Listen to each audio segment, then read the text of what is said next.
1월 18일 월요일 새벽기도 시작합니다. 찬송가 92장 위에 계신 나의 친구 1절만 부르시겠습니다. 위에 계신 나의 친구 그의 사랑 지극하다.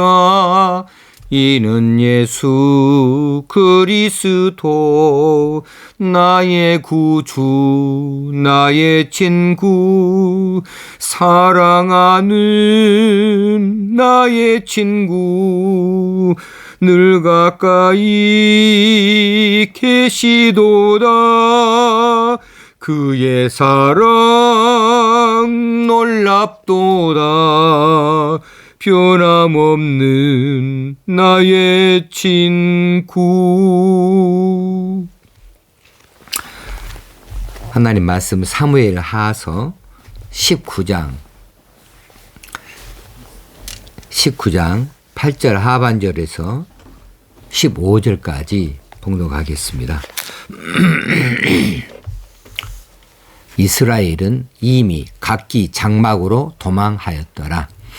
이스라엘 모든 지파 백성들이 변론하여 이르되 왕이 우리를 원수의 손에서 구원하여 내셨고 또 우리를 블레셋 사람들의 손에서 구원하셨으나 이제 압살롬을 피하여 그 땅에서 나가셨고 우리가 기름을 부어 우리를 다스리게 한 압살롬은 싸움에서 죽었거늘 이제 너희가 어찌하여 왕을 도로 모셔올 일에 잠잠하고 있느냐 하니라. 다윗 왕이 사독과 아비아달 두 제사장에게 소식을 전하여 이르되 너희는 유다 장로들에게 말하여 이르기를 왕의 말씀이 온 이스라엘이 왕을 왕궁으로 도로 모셔오자 하는 말이 왕께 들렸거늘 너희는 어찌하여 왕을 궁으로 모시는 일에 나중이 되느냐. 너희는 내 형제여 내 권륙이거늘 너희는 어찌하여 왕을 도로 모셔오는 일에 나중이 되리요 하셨다 하고 너희는 또 아마사에게 이르기를 너는 내 권륙이 아니냐. 네가 요압을 이어서 항상 내 앞에서 지휘관이 되지 아니하면 하나님이 내게 벌 위에 벌을 내리시기를 바라노라 하셨다 하라 하여 모든 유다 사람들의 마음을 하나같이 기울게 하매 그들이 왕께 전가를 보내어 이르되 당신께서는 모든 부하들과 더불어 돌아오소서 한지라. 왕이 돌아와 요단에 이르매 유다 족속이 왕을 맞아 요단을 건너가게 하려고 길갈로 오니라. 다윗이 압살롬의 반역을 진압을 했고 그 압살롬의 반역에 가담했던 이스라엘은 이미 각기 자기 장막으로 다 도망하였습니다. 그런데 다윗은 그 즉시로 군대를 이끌고 예루살렘으로 돌아가지 않습니다. 예루살렘 궁으로 돌아가지 아니하고 그대로 머물러 있어요. 왜 그랬을까? 이 압살롬의 왕위 등극을 했을 때에 거기에 가담했던 사람들 그리고 압살롬의 반란에 적극적으로 동조하고 가담했던 백성들이 예루살렘에 많이 남아 있지요. 그리고 이스라엘의 여러 고을에도 있는 거죠. 그런데 그들이 아직도 불안감이 남아 있을 때예요. 이런 때 다윗이 예루살렘으로 강제적으로 그렇게 군대를 이끌고 들어가게 되어지면 백성들의 마음을 다 이제 하나로 묶어서 자신에게 향하는 것이 쉽지 않습니다. 그래서 다윗은 좀 기다려요. 기다리면서 백성들이 다윗을 예루살렘 왕궁으로 모셔가도록 그렇게 기다리고 있는 거지요. 이것은 다윗이 참 잘한 일입니다. 모든 일에는 그 일 뒤끝에 상처라고 하는 것이 있을 수가 있어요.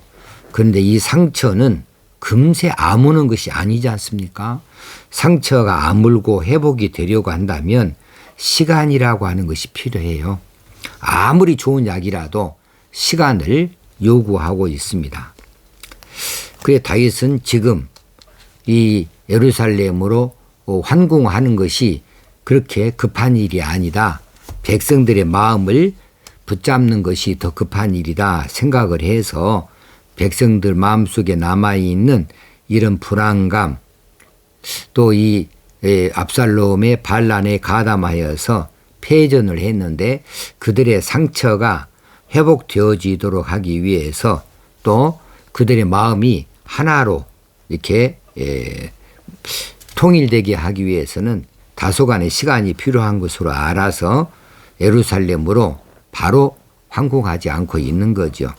그런데 우리는 많은 경우에 이와 반대되는 일들을 합니다. 어떤 일을 추진함에 있어서 많이 성급해요. 또 서두르는 경향이 없지 않아 있습니다. 그런데 이게 성급하게 한다, 서두른다 할 때에 거기에 참 허점들이 늘 있기 마련입니다. 이 허점, 이것들을 간과할 일이 결코 아니지요. 그래서 우리가 여기서 배울 교훈은 매사에는 시간이 필요한 것도 있다. 특히 누군가 상처를 입었다고 한다면 그 상처 입은 사람이 회복되려면 다소간의 시간이 필요하니 기다려 줄 수 있어야 한다는 사실입니다. 그리고 모든 일을 성급하게 할 일이 아니고 신중하게 할 일이고 침착하게 할 일이다. 이렇게 오늘 우리에게 말씀해 주신 것 같습니다. 두 번째로 볼 일은 이제 다윗이 그렇게 기다리고 있을 때에 과연 오늘 9절 말씀에 나온 대로 이스라엘 모든 지파 백성들이 모여서 회의를 합니다. 그래서 그 회의할 때에 다윗 왕에 대해서 재평가를 하게 되어집니다. 그들이 지난날을 회상을 해요. 다윗이 왕이 되기 전에 이스라엘 이방 족속들에 의해서 얼마나 많이 침략을 받았던 거, 그때 우리가 얼마나 힘들었던가 고통스러웠던가에 대해서 이제 기억을 해내고, 그런데 다윗이 왕이 된 다음으로는 그런 일이 전혀 없거든요. 다윗이 왕이 된 뒤로 주변의 이방 족속들을 다 정복했지 않습니까? 조공을 바치게 했지 않습니까? 그래서 이스라엘이 태평성대를 누렸어요. 근데 그렇게 태평성대를 누리고 살았던 일들에 대해서 이제 그들이 시간이 오래 지나다 보니까 당연한 것처럼 이렇게 생각을 해버리고 점점점 다윗의 가치를 잊어버리고 살았던 거죠. 그러다가 잠시 압살롬에게 현혹이 되어져 가지고 압살롬을 따르고 다윗을 배척했다가 이제 이 압살롬은 죽고 그들도 이 전투에서 시련을 겪게 되고 나니까 비로소 이전에 다윗을 소중하게 여겼었던 그때의 생각으로 다시 돌아오게 된 거지요. 다윗의 존재 가치가 다시 그들에게 인식이 되어졌던 겁니다. 그래 다윗을 모셔오자 이렇게 지금 마음이 하나가 되어진 겁니다. 자, 여기서 우리는 소중한 것은 소중한 대로 우리가 잘 지킬 줄 알아야 된다. 이런 교훈을 얻어야 할 것 같습니다. 우리가 지금 가지고 있는 것은 어떨 때는 당연한 듯이 생각을 하는 경우가 있어요. 하나님의 특별하신 은혜로 내가 뭔가를 가지고 있다. 내가 어떤 사람으로 이렇게 쓰임 받고 있다. 이런 것에 대해서 자칫 우리가 방심하다가 소중한 것을 잊어버리고 은혜로 여기지 아니하고 당연한 것으로 알아버리고 어쩔 때는 그런 일들에 대해서 이제 우리가 교만해질 때가 더러 있어요.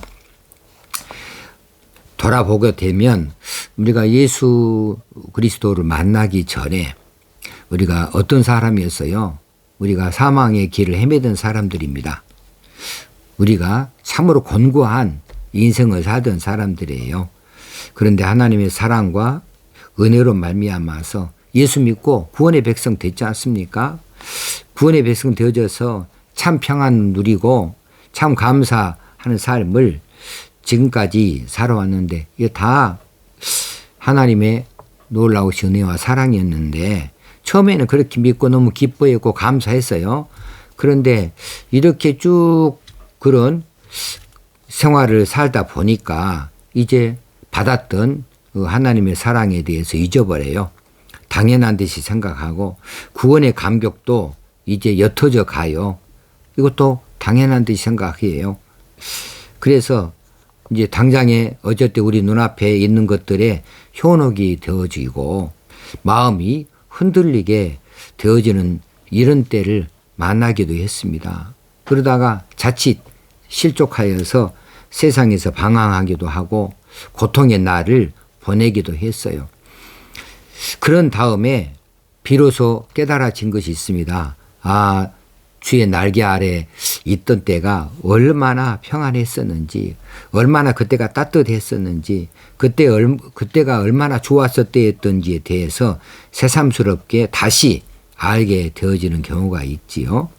또 우리가 교회를 떠나 있다가도 나중에서 교회가 얼마나 나에게 소중한 존재였는지에 대해서 나중에 깨닫게 되기도 한 것입니다.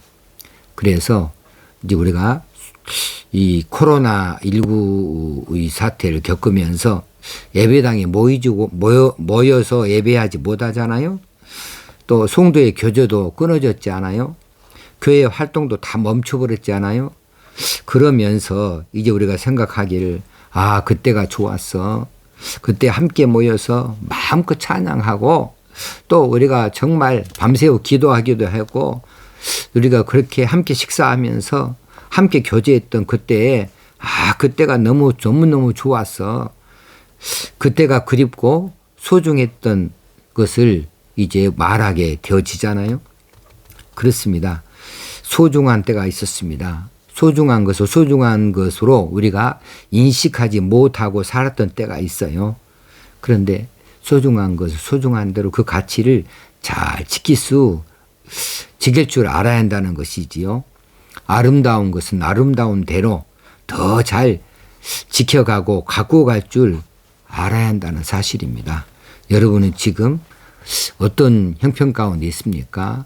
이 형편 가운데 주의 은혜가 얼마나 큰지 그 큰 은혜에 대해서 그 큰 사랑에 대해서 얼마나 소중하게 생각합니까? 그 소중한 것을 잘 지키시기 바랍니다. 또 그 아름다운 것들을 잘 갖고 갈 수 있게 되어지기를 바랍니다. 세 번째로 볼 일은 다윗이 유다 지파의 지지를 받지 못해서 사독과 아비아달 두 제사장을 불러가지고 유다 지파 장로들을 설득하게 만들어요. 그래서 예루살렘 환궁의 뜻을 모으도록 그렇게 다윗이 사람을 보냅니다. 자, 그러면서 아마사에게 이제 요압을 뒤이어서 군대 장관을 삼겠다고 하는 다윗의 마음을 전달하도록 하지요. 그렇게 해서 이제 유다 지파의 사람들의 마음을 살려고 그래요.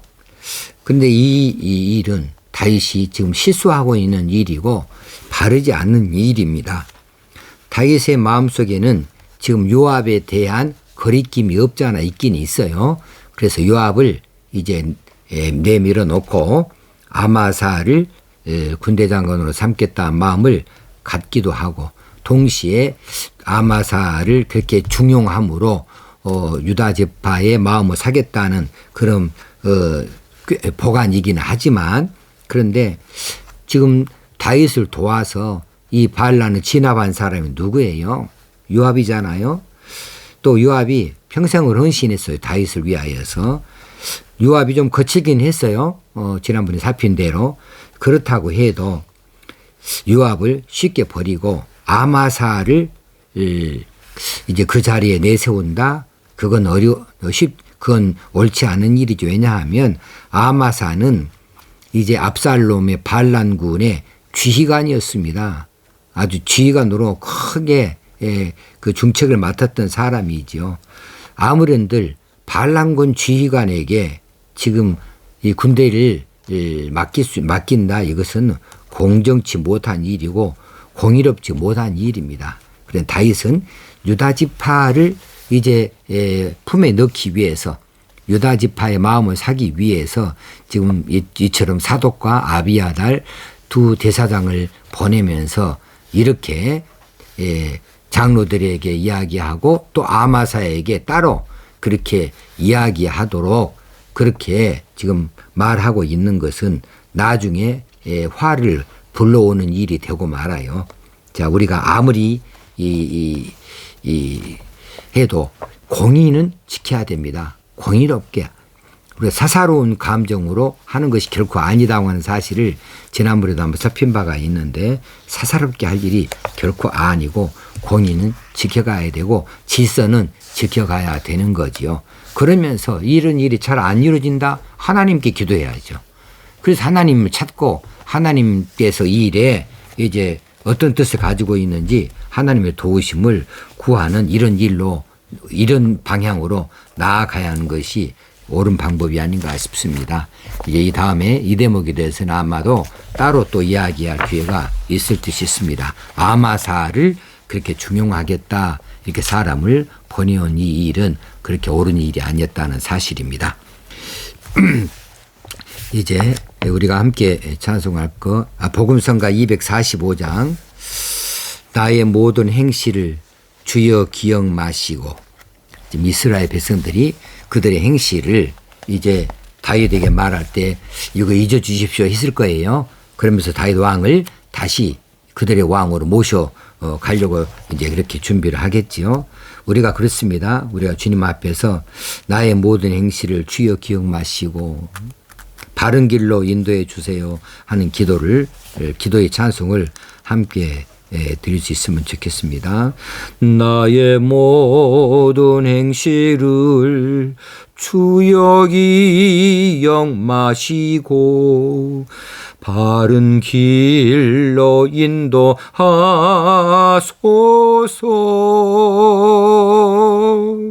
기쁠 때나 슬플 때 나와 동행하시며 밤낮으로 인도하소서.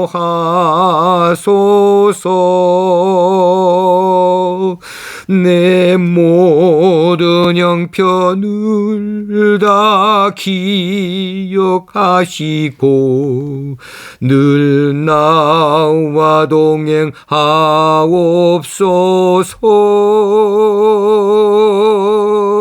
나의 생명 주 앞에 남김없이 드리니 주여 나를 지켜주소서.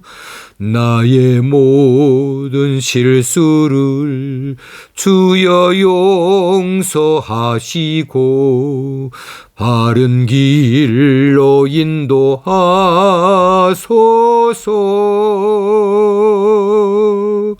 주의 크신 사랑과 하늘나라 영광을 나도 전파하게 하소서. 내 모든 형편을 다 기억하시고 늘 나와 동행하옵소서.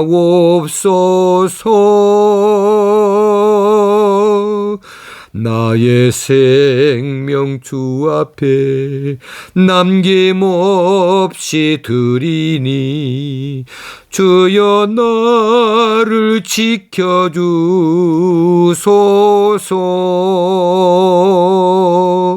주여 나를 지켜주소서.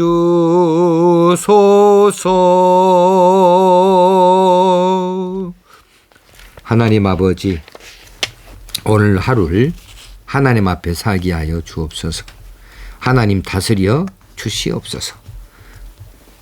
우리를 인도하여 주시옵소서.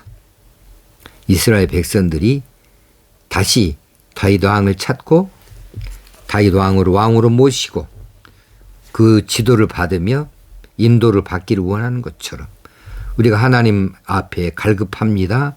하나님 우리를 다스리시고 주장하여 주옵소서. 이제 우리가 어리석사오니 우리 홀로 두지 마시고 늘 함께하여 주시옵소서. 다윗이 또 잠시 실수하는 것들을 우리가 살피게 되어지는데 언제든지 우리 가운데 간섭하여 주시어서 우리로 바로 세우시고 또 성령께서 친히 주장하여 인도하여 주시옵소서. 오늘 또 하나님의 사람으로 살게 되어지기 원합니다. 오늘 또 늘 기도하는 시간을 갖기를 원합니다. 오늘 또 승리하는 날 되게 하여 주옵소서. 예수님의 이름으로 기도합나이다. 아멘. 오늘 하루도 승리하는 날 되어지시기를 주의 이름으로 축원합니다. 감사합니다.